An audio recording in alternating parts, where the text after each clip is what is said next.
Do you remember last week there was a terror attack? Here's the sad thing about the current state of the news. You probably don't even know exactly which one I'm talking about because something terrible can happen that would have been massive news a few years ago, and then a few days later it just fades away. I'm talking, of course, about Toronto. There was the individual who used a van to kill 10 people, injure far more. Most people have moved on, but we're gonna talk a little bit about that event and the individual who conducted it because of a group that person apparently affiliates himself with. If we could bring up this first graphic, you're gonna see a message that apparently is authenticated as having come from that person, refers to himself as a private in the infantry of the Incel rebellion. We will overthrow all the Chads and Stacys. All hail the supreme gentleman, Elliot Rodger. Elliot Rodger is another previous terrorist who in I believe Santa Barbara shot and killed a number of people. So some of that terminology makes no sense to a normal person. This incel rebellion, what is that about? We're gonna try to get to the bottom of it. Joining me to help do that is psychology professor Aquelis Gordon. Welcome to the show, Quay. How you doing, John? Good, aside from the terrorism. Fair enough. So I know that in your work you've done quite a bit on sexuality, masculinity. This incel movement probably wasn't new to you. Could you give us an idea of what that actually is? Well, incels are a group of mostly guys, and I was actually just checking out their website, and it looks like for at least this particular forum, which seems to be kind of the main forum, they do exclude women intentionally. So it seems to be a group of guys who regard themselves as involuntarily celibate. That is to say, they're either virgins or they haven't had sex or been in a relationship in a very long time. And for these reasons, they feel like they are just on the outside of society, and they sort of banded together as a group and call themselves the incels. Well, look, certainly as a human, I experience empathy like anyone else. I can see a group like that and think about what would it be like to have this huge section of the human experience being denied to you, but it can also happen to women. So why is it that they exclude female members? Well, again, I've been looking up some of their kind of documentation, how they sort of define themselves, and they basically say that while women could technically be incels, they think that for women it's nearly impossible that there wouldn't be a woman who could find somebody to be in a relationship with her, or somebody to have sex with her. So they basically say that for women, it's almost too difficult for them to be incels.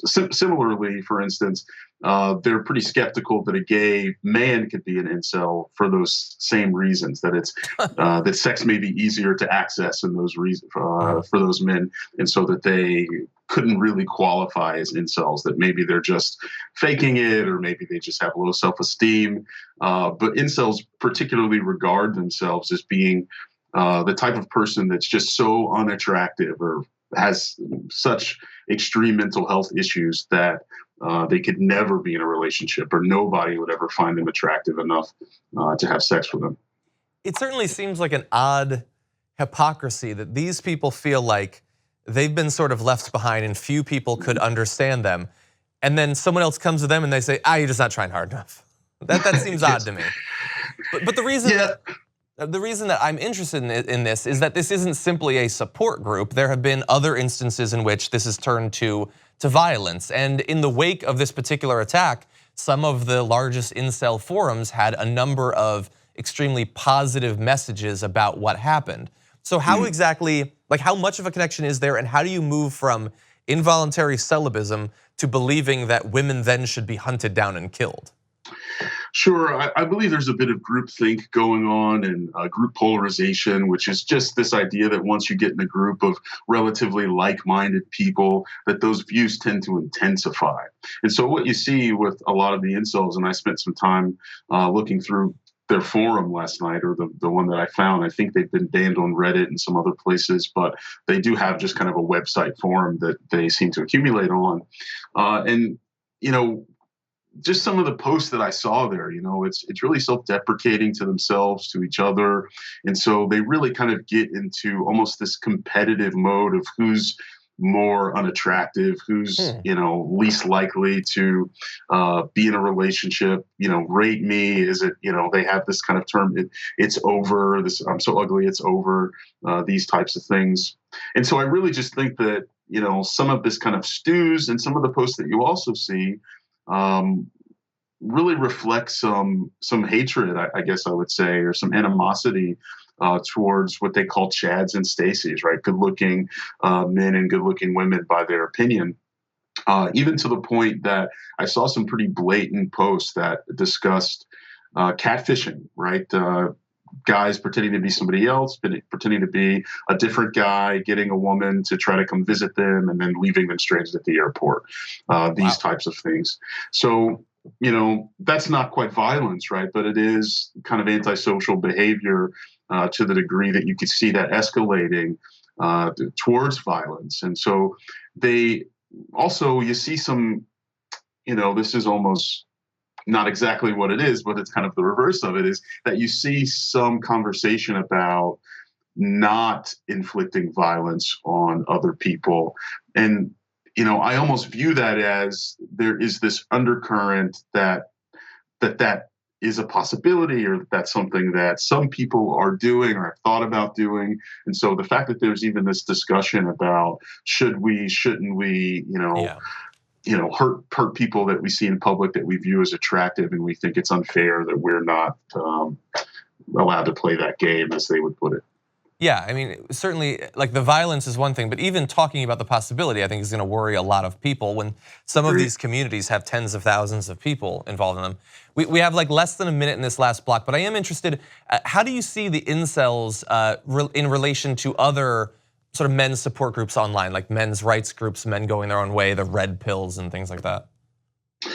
Sure, I'm actually in the process of trying to get a study published that talks about kind of men and their sort of disgruntled attitudes around sexuality, and how some of these things are connected to these groups, how some of these things are connected to violence, and what we need to do in order to, my perspective as a psychologist is to try to help these guys so they don't get to this place of violence and, hurting other people.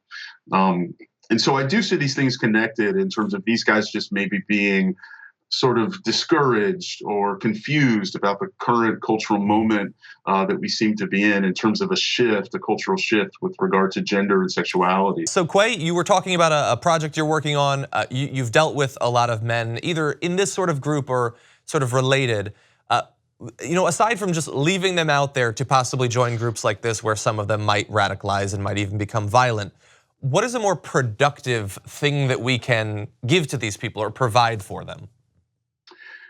I really appreciate that question, because I think that, a lot of times the tendency is just to demonize these folks and not think about any potential solutions to what is clearly a problem. I think that one thing that's just generally lacking for a lot of these guys is any type of connection with any other male mentors, or perhaps even male peers that they feel like they can discuss these issues with in a healthy way. And so what ends up happening is they turn to the internet and they find other disgruntled, often young men. And this is sort of the blind leading the blind scenario, where nobody really knows what to tell each other. And so they kind of go with their worst impulses, rather than having somebody there to guide them and say, hey, it's going to be okay. Here are some things that you can maybe do to improve your confidence, your image even, or even, perhaps there is a section of people who are just, very, very unattractive, and how do we move through that and accept it in a positive way? And so I think having more opportunity for young men to have connection with each other, but also to find mentors in their lives who can maybe guide through some of these hardships is one way to go. The other way to go, which I think maybe is a little unorthodox, and I don't think these things are exclusive at all. I think maybe they don't go together, but they could happen together, is legalized prostitution. We have seen it, for instance, we have seen a decrease in violence against women and sexual violence, the more available porn has become, and there are some issues with that, of course.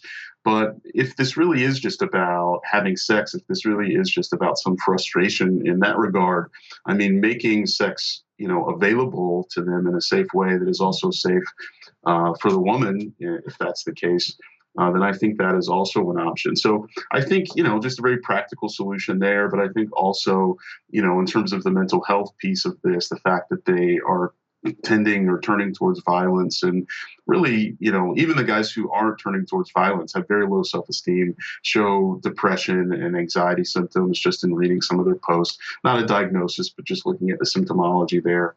And so I think those two things would be my first step. But we really do need more research. I mean, that's what academics always say, but we really do need more research into men and masculinity and their sexualities and how they cope with these issues in life.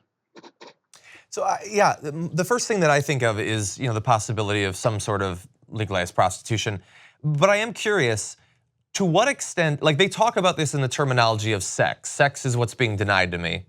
What percentage of it do you think is actually about the physically having access to sex, and what percentage is the acceptance and intimacy of a relationship, an ongoing, connection with another person that wouldn't necessarily be there in some sort of situation involving prostitution? I think you're right, and I think again, reading some of their literature, I guess you want to call it, last night, they do often point to that, right? That it isn't really just about physical sex, and some of them have visited prostitutes illegally or legally if they're in a place to do that. And still would regard themselves as an incel because they don't have this type of relationship that they feel like somebody's actually accepting them, somebody's actually loving them.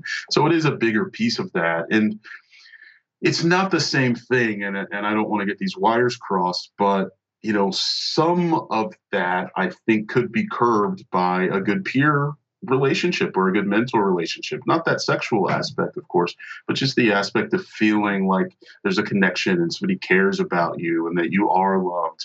And there's still probably going to be that romantic frustration, and perhaps the sexual frustration and the absence of some of the things we were just talking about. But I do think there are steps to make towards a better life for these folks and some more acceptance within themselves, even if ultimately that is a reality for many of them. And again, a piece of that work may just be helping them accept this possibility without necessarily turning towards violence.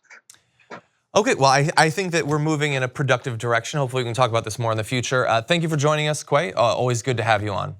All right, John, good to see you.